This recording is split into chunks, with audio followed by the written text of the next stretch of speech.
சிவகார்த்திகேயன் நடிப்புல கடந்த ஆண்டு வெளியான அமரன் படத்தினுடைய வெற்றிக்கு பிறகு சிவகார்த்திகேயன் தன்னுடைய சம்பளத்தை உயர்த்திட்டார் என்ற தகவல் உலா வந்துகிட்டு இருக்கு. அதாவது அமரன் படத்துக்கு முன்னாடி சிவகார்த்திகேயன் கிட்டத்தட்ட 50 கோடி ரூபாய் வரைக்கும் வாங்கினதா சொல்லப்படுது. அமரன் கொடுத்த வெற்றி சிவகார்த்திகேயனுக்கே பல விஷயங்களை உணர வச்சிருக்கு. அதனால அவர் செஞ்சிருக்கக்கூடிய விஷயம் தமிழ் சினிமாவில் ரஜினி, கமல், அஜித், விஜய் உள்ளிட்ட டாப் கதாநாயகர்கள் செய்யாத விஷயம்னு மொத்த திரையுலகமே பாராட்டிட்டு வராங்க. கடந்த ஆண்டு தீபாவளிக்கு, அதாவது அக்டோபர் 31ஆம் தேதி ரிலீஸ் ஆன படம் தான் அமரன். வீர மரணம் அடைந்த இந்திய ராணுவ மேஜர் முகுந்த் வரதராஜனுடைய வாழ்க்கை வரலாற்றை அடிப்படையாக கொண்டு எடுக்கப்பட்ட இந்த படத்துல சிவகார்த்திகேயன், சாய் பல்லவி உள்ளிட்ட பலர் நடிச்சிருந்தாங்க. படத்தை சோனி பிக்சர்ஸோட இணைஞ்சு கமல்ஹாசனுடைய ராஜ்கமல் பிலிம்ஸ் இணைஞ்சு தயாரிச்சாங்க.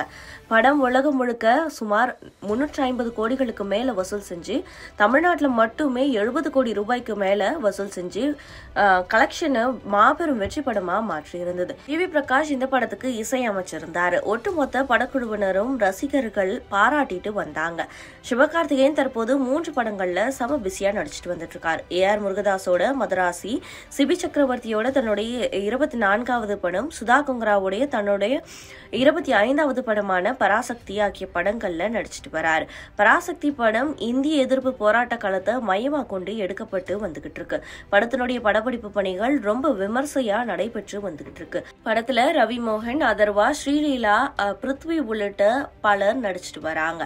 டான் பிக்சர்ஸ் தயாரிச்சுட்டு வரக்கூடிய இந்த படத்துக்கு ஜிவி பிரகாஷ் குமார் இசையமைக்க கமிட் ஆகியிருக்காரு. இது ஜிவி பிரகாஷ்க்கு 100வது படம் இந்த ஆண்டு தீபாவளிக்கு அல்லனா அடுத்த ஆண்டு பொங்கலுக்கு ரிலீஸ் ஆக அதிக வாய்ப்பு இருக்கு. அடுத்த ஆண்டு பொங்கலுக்கு விஜயோடைய ஜனநாயகன் படம் ரிலீஸ் ஆக இருக்கிறதா சொல்லப்பட்டு வந்துட்டு இருக்கு.